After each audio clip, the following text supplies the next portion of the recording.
नतीजों की जरा बातचीत हम कर रहे थे तो अगर हम एसबीआई के नतीजों की बात करें, Q4 नतीजे अनुमान से बेहतर रहे।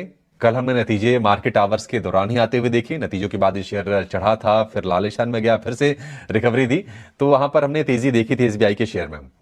लेकिन नतीजों के लिए बड़े ट्रिगर क्या रहे एसबीआई के, और आगे के लिए एसबीआई की योजनाएं क्या हैं, ये जरा समझते हैं। और इन सब पर खास बातचीत की है एसबीआई के चेयरमैन दिनेश खारा से हमारे सहयोगी अंकुर मिश्रा ने। आइए सुनते हैं।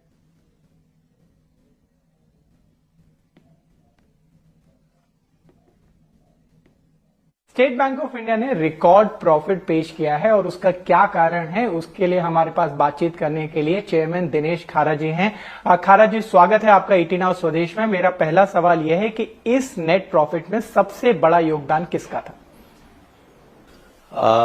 जहां तक नेट प्रॉफिट का सवाल है, इसमें सबसे बड़ा योगदान हमारा जो लोन बुक ग्रो किया है।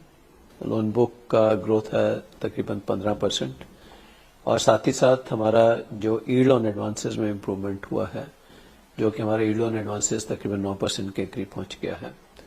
और हम लोगों ने जो कॉस्ट ऑफ रिसोर्सेज में हमने जो अपना जो कॉस्ट ऑफ रिसोर्सेज हैं वो मिनिमम पॉसिबल हमने इंक्रीज होने दिया है। और साथ ही साथ हम अपनी क्वालिटी ऑफ लोन बुक के लेकर हम बहुत ही सतर्क हैं, तो इस कारण से हम लोगों को प्रोविजन करने की भी आवश्यकता नहीं पड़ी। और इसके अलावा जो हमारे फी अर्निंग के पोटेंशियल था वो भी हमने पूरा इसमें पूरा एक्सप्लॉइट किया है। तो इस कारण से जो है, इन सभी कारणों से हमारा जो प्रॉफिट है वो इस लेवल पर पहुंच पाया है। मेरा एक सवाल आपसे रहेगा डिपॉजिट्स को लेकर। 11% की करीब ग्रोथ आपकी इस बार रही है। यहां पर आपको लगता है कि आगे जाके भी थोड़ी मशक्कत ज्यादा करनी पड़ेगी, क्योंकि आपकी लोन ग्रोथ तो लगातार अच्छी चल रही है, लेकिन डिपॉजिट जुटाना थोड़ा सा कष्ट हो रहा है बाकी बैंकों को भी। आपका क्या नजरिया है? नहीं, उसमें ऐसा है कि डिपॉजिट के अलावा हम लोगों के पास जो हमारा एक्सेस एसएलआर है वो भी तकरीबन ऑलमोस्ट अबाउट 3.7 ट्रिलियन के करीब है।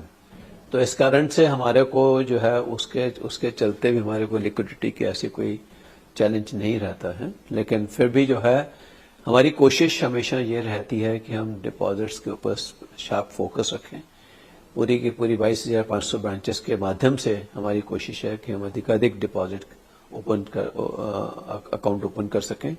और पिछले गत वर्षों में, गत एक साल में हमने अपने करंट अकाउंट जो कि ट्रेड, कॉमर्स, इंडस्ट्री और एसोसिएशंस के माध्यम से हम खोलते हैं, उनके लिए हमने एक स्पेशल फोकस किया है। 40 से अधिक हमारे ट्रांजैक्शन बैंकिंग यूनिट हमने पूरे कंट्री में आइडेंटिफाई करके जहां पर मैक्सिमम पोटेंशियल एग्जिस्ट करता है, उन सभी जगह पर हमने 40 से अधिक जो है ट्रांजैक्शन बैंकिंग यूनिट खोले हैं, जिनके माध्यम से हमारा करंट अकाउंट का, जो कि हमारे को जो गवर्नमेंट का एक जो नया बिजनेस उन्होंने प्रिंसिपल अडॉप्ट किया था, जस्ट इन टाइम फंडिंग, उस कारण से जो हमारा गवर्नमेंट डिपॉजिट का लॉस था उसको हम सब्स्टिट्यूट कर पा रहे हैं करंट अकाउंट में। आपने बोला आप कॉस्ट टू इनकम रेशियो कम करना चाहते हैं, उसके लिए किस तरीके के प्रयास स्टेट बैंक करेगा? उसमें एक तो हमारी कोशिश ये है कि हमारा एम्प्लॉय का प्रोडक्टिविटी इम्प्रूव हो, और उसके चलते अभी हम लोगों का जो प्रॉफिट पर एम्प्लॉय है वो तकरीबन आज 25 से 26 लाख रुपए के करीब हो गया है, जो कि एक स्टेज में 5 लाख रुपए के करीब हुआ करता था तकरीबन 2020 में। तो और साथ ही साथ बिजनेस पर एम्प्लॉय में इम्प्रूवमेंट हुआ है। बिजनेस पर एम्प्लॉय भी इसी तरह से बढ़ा है। तो ये बड़ा क्लियर रिफ्लेक्शन है कि हमारे एम्प्लॉय का प्रोडक्टिविटी में इम्प्रूवमेंट हुआ है, और उसके चलते हम लोगों का इनकम अगर इम्प्रूव हो रहा है तो ये हमें सर्टेनली हमारे कॉस्ट टू इनकम रेशियो को कम करने में मदद करेगा। तो हम इसी प्रिंसिपल पर काम कर रहे हैं।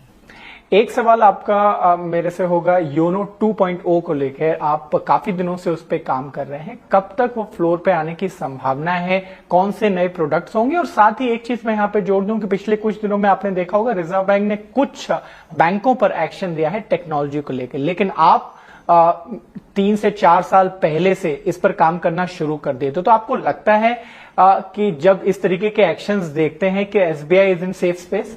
बिल्कुल, आप इस विषय में निश्चिंत रहिए, क्योंकि हम इस विषय में काफी सतर्क हैं।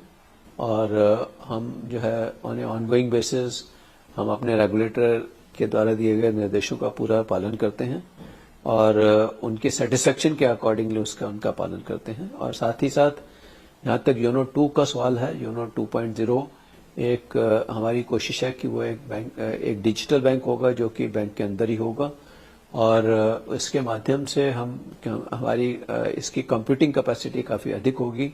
इसको मॉड्यूलर वे में हम लोग बना रहे हैं स्ट्रक्चर। जहाँ तक सवाल है, जहाँ तक प्रोडक्ट्स का सवाल है, उसमें हमारी कोशिश है कि हाइपर पर्सनलाइजेशन हम ऑफर कर सकें और इन सब को मद्देनजर रखते हुए हम एक एक्सपीरियंस जो है कस्टमर का वो इम्प्रूव करना चाहते हैं योनो 2.0 के माध्यम से।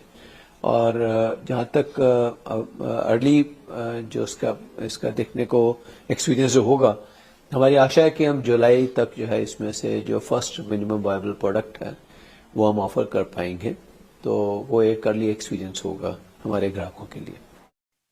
अगर आप चैनल पर पहली बार आ रहे हैं तो ज़रूर चैनल को सब्सक्राइब करके बेल आइकन प्रेस कर लो ताकि आने वाली जितनी भी अपडेट्स हैं सभी कंपनी से रिलेटेड उसका नोटिफिकेशन आपको सबसे पहले मिल सके।